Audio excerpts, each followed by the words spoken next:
পর্যায়ে প্রধান অতিথির বক্তব্য রাখছেন বিশ্ব ইসলামী আন্দোলনের অন্যতম পুরোধা সম্মানিত আমিরে জামাত জনাব ডাক্তার শামীমুর রহমান সমবেত হবে। সম্মানিত ভাইরা, আমি আপনাদেরকে অত্যন্ত ধৈর্যের সাথে এই অনুশীলনে জীবনে এই সাধনায় আত্মনিয়োগ করার আহ্বান জানিয়ে আমি আমার বক্তব্য এখানে শেষ করছি। আর সর্বশেষ কথা হচ্ছে, আমাদের আমিরে জামাত একটি ইসলামী দলের যিনি আমির হন তার কথা শোনা, তার কথা মানা এটা কোরআনই ওয়াজিব করে দিয়েছে আমাদের উপরে। সুতরাং আমিরে জামাতের নির্দেশনা নিয়ে আপনারা ঘরে ঘরে ছড়িয়ে পড়বেন।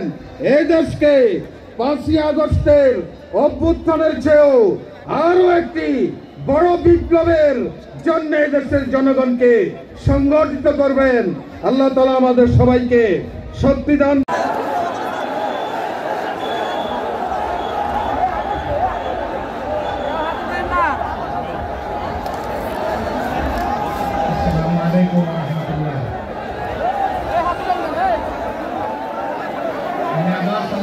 আসসালামু আলাইকুম ওয়া রাহমাতুল্লাহ।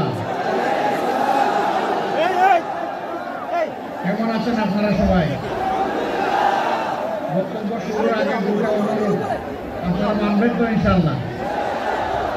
এক নম্বর হচ্ছে মিডিয়া ভাইয়েরা তাদের পেশাগত দায়িত্ব পালন করবেন, পিছনে যারা আছেন তাদেরকে সবর করতে হবে। এটা বলতে পারবেন না আপনারা বসেন, ইশারা করতে পারবেন না আপনারা সরেন।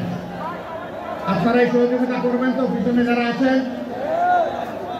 ধন্যবাদ আপনাদেরকে। 2 নম্বর, আমি দেখতে পাচ্ছি জনসভাস্থল কানায় ভর্তি হওয়ার পরে অনেকে বিল্ডিং এর ছাদে আছেন, অনেকে ভিতরে আছেন, অনেকে নির্মাণাধীন বিল্ডিং এ আছেন। এই ভাইদের প্রতি আমার অনুরোধ, আপনাদেরকে 2 ফুট করে পিছনে যেতে হবে। যারা খোলা বিল্ডিং এ আছেন, যেখানে প্যারাপেট নাই, রেলিং নাই, আপনারা, আমি দেখতে চাই যে আপনারা 2 ফুট পিছনে এখনই সরে গেছে। কারণ আমি একজন প্রিয় সাথীকে গতকাল হারিয়েছি, আমি এই বেদনা ভুলতে পারছি না। অসতর্কতার কারণে একটা ঘটনা ঘটেছে। আজকে আপনারা পিছান, আমি দেখতে চাচ্ছি আপনারা পিছাচ্ছেন, পিছান, আরো পিছান।